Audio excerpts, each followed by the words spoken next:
તો મિત્રો હું તમને બતાવીશ કે 12 મોડ્યુલરમાં વાયરિંગ કઈ રીતે કરવું, બોર્ડના વાયર કઈ રીતે જોઈન્ટ મારે. તો આ છે ફેઝનો વાયર જે સ્વિચના કોન્ટેક્ટમાંથી જ આવેલો છે, એમને જોઈન્ટ મારી અને જો ખાલી જગ્યા હોય જે સ્વિચમાં, જે પહેલી સ્વિચમાં, એમાં ઉપરની તરફ આપી દેવાનું. અને આ છે ન્યૂટન, આ છે જમીનનો અર્થિંગ, અને આ છે રેગ્યુલેટરનો પંખાનો શેડો રેગ્યુલેટરમાં દેવાનો છે.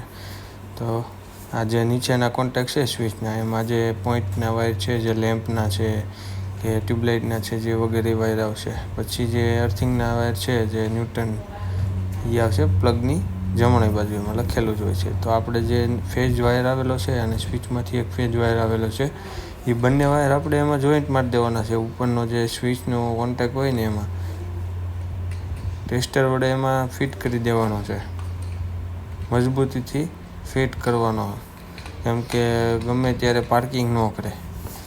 પછી જે ન્યૂટન છે કે નહીં, એમને બીજા પ્લગમાંથી એક કેબલ આવેલો છે, એમને બંનેને જોઈન્ટ કરી અને 5 પિન સોકેટનો એક ન્યૂટનનો જે છેડો ખાલી હોય સોકેટ, એમાં આપણે એને ટેસ્ટરથી સ્ક્રૂ ફિટ કરી દેવાનો છે એનો બોલ. અને જે આ જમીનનો અર્થિંગ છે એને પણ 2 પ્લગ છે, એટલે એક પ્લગમાં જોઈન્ટ હોય અને બીજા પ્લગમાં 2 પણ જોઈન્ટ થાય. તો એમાંય પણ આપણે ટેસ્ટર વડે ટાઈટ કરી દેવાનું છે ફૂલ, કેમ કે પાર્કિંગ ન થાય ને એટલા માટે.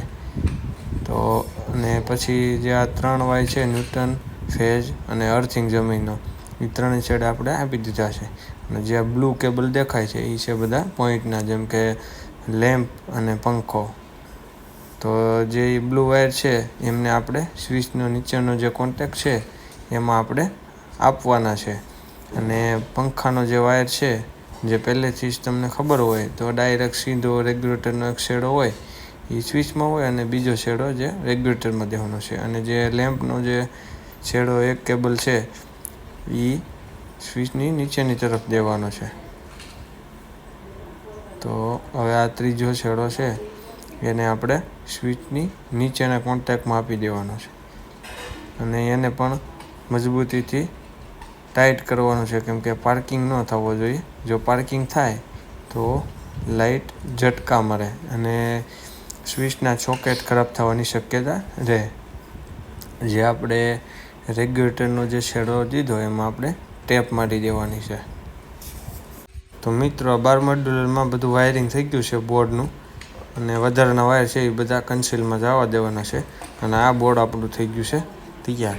તો આવા જ વિડીયો જોવા માટે અમારી ચેનલને સબસ્ક્રાઈબ કરો અને લાઈક કરો.